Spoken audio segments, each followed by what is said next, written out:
এটা হচ্ছে ব্রহ্মপুত্রের একটু অংশ। ব্রহ্মপুত্রে নদীটা এত সুন্দর, এই সাইড দিয়ে শেরপুর ব্রিজ।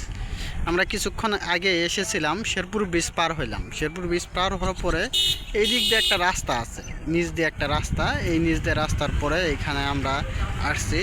এখানে যে বৌদ্ধ সম্প্রদায়ের লোকজন আছে, যারা বেদে সম্প্রদায়ের লোকজন বলা হয়, এই বেদে সম্প্রদায়ের লোকজন এখানে ঘর বাঁধছে।